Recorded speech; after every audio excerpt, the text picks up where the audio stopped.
반갑습니다, 여러분. 건장 채널입니다. 오늘은 우리 몸의 중요한 장기 중 하나인 담낭에 관련된 주제로 이야기해 볼 건데요. 제목처럼 급성 담낭염의 치명적 증상 및 치료법에 대해 다뤄보겠습니다. 담낭염이란 무엇이며 이 질환이 우리 몸에 어떤 영향을 미치는지 그리고 어떻게 치료할 수 있는지에 대해 자세히 알아보겠습니다. 건강 정보는 미리 알아두면 큰 도움이 되니까요. 자, 그럼 시작해 볼까요? 우선 급성 담낭염이란 무엇일까요? 담낭은 간에서 생성된 담즙을 저장하는 작은 장기입니다. 이 담즙은 우리가 음식을 소화하는 데 중요한 역할을 하는데요. 특히 지방을 분해할 때 꼭 필요하죠. 그런데 담낭에 염증이 생기면 급성 담낭염이 발생합니다. 가장 흔한 원인은 담석인데 담낭 내에 형성된 돌처럼 생긴 물질이 담즙의 흐름을 방해하면서 염증을 일으키는 것이죠. 이 염증이 심해지면 담낭이 감염되거나 심지어 파열될 수도 있습니다. 그래서 급성 담낭염은 응급질환으로 간주되며 제때 치료하지 않으면 생명을 위협할 수 있습니다. 급성 담낭염의 주요 증상 중 하나는 오른쪽 윗배의 극심한 통증입니다. 통증은 갑작스럽게 시작되며 종종 기름진 음식을 먹은 후에 악화되곤 하죠.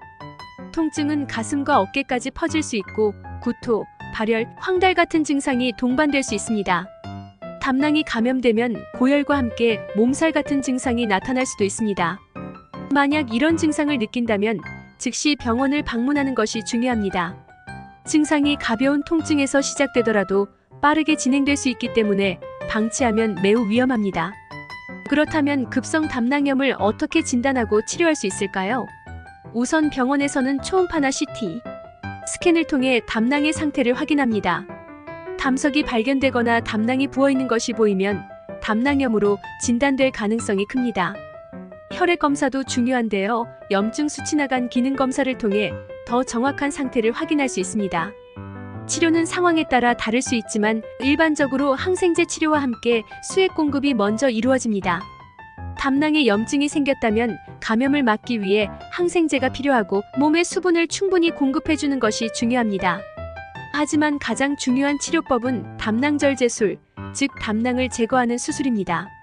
급성 담낭염이 발생한 경우 담낭을 제거하지 않으면 재발 가능성이 매우 높기 때문에 수술이 최선의 치료법으로 권장됩니다. 수술은 대부분 복강경 수술로 진행되며 회복 속도가 빠르고 합병증 발생 확률도 적습니다. 급성 담낭염의 수술 치료에 대해 조금 더 깊이 들어가 보겠습니다. 복강경 담낭절제술은 가장 흔한 수술 방법입니다. 뼈에 작은 구멍을 내고 특수한 카메라와 도구를 사용해 담낭을 제거하는 방식인데요. 이 수술은 전신 마취하에 이루어지며 보통 12시간 정도 걸립니다. 수술 후 12일 정도 병원에 입원한 후 퇴원할 수 있고 약 12주 정도의 회복 기간이 필요합니다. 물론 개인에 따라 회복 속도는 다를 수 있지만 대체로 비교적 짧은 시간 내에 일상으로 복귀할 수 있습니다. 또한 수술이 불가능하거나 위험성이 큰 경우에는 담즙 배액술이라는 방법을 사용하기도 합니다. 이 방법은 피부를 통해 관을 삽입해 담낭에 있는 담즙을 배출하는 방식으로 일시적으로 염증을 줄여줍니다. 이후 상태가 안정되면 다시 수술을 고려하게 됩니다. 그러면 담낭이 제거되면 우리 몸에 어떤 변화가 생길까요?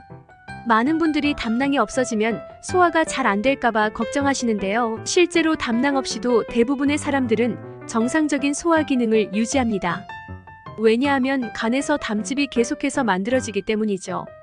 다만 담낭이 없어지면 담즙이 더 이상 저장되지 않고 바로 소장으로 흘러들어가기 때문에 지방이 많은 음식을 먹었을 때 소화 불량을 경험할 수 있습니다.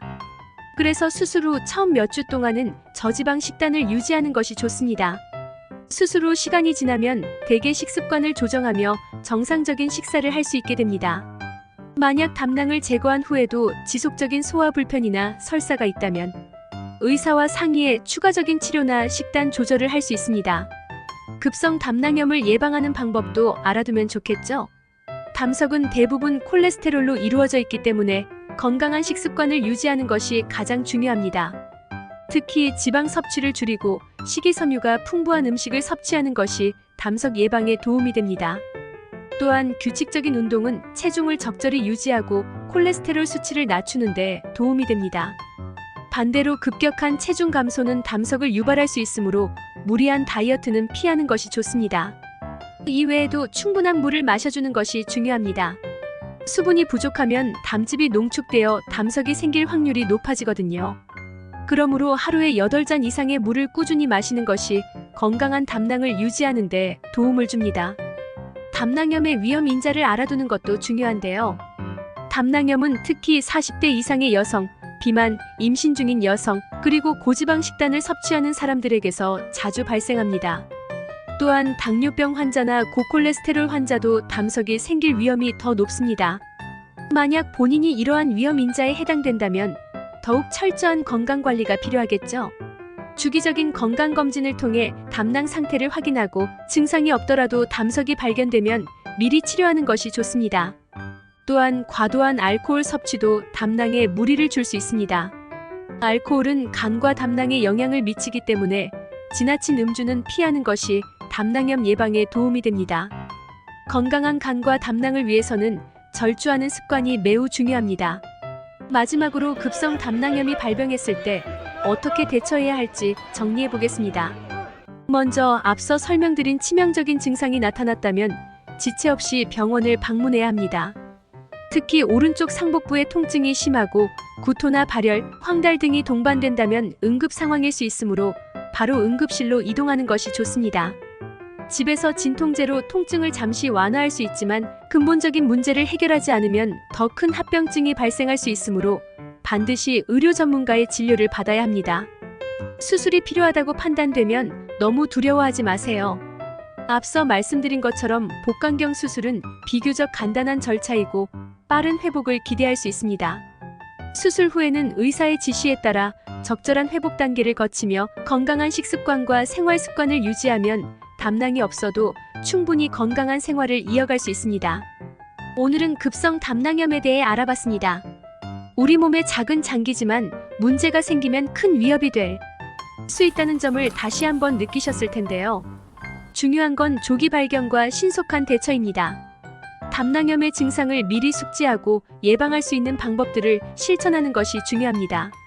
건강한 식습관과 규칙적인 운동을 통해 담석이 생길 확률을 낮추고 몸에서 보내는 신호를 무시하지 마세요. 영상이 유익하셨다면 구독과 좋아요는 영상 제작에 큰 힘이 됩니다. 앞으로도 건강한 삶을 위한 유익한 정보를 꾸준히 전해드리겠습니다. 감사합니다.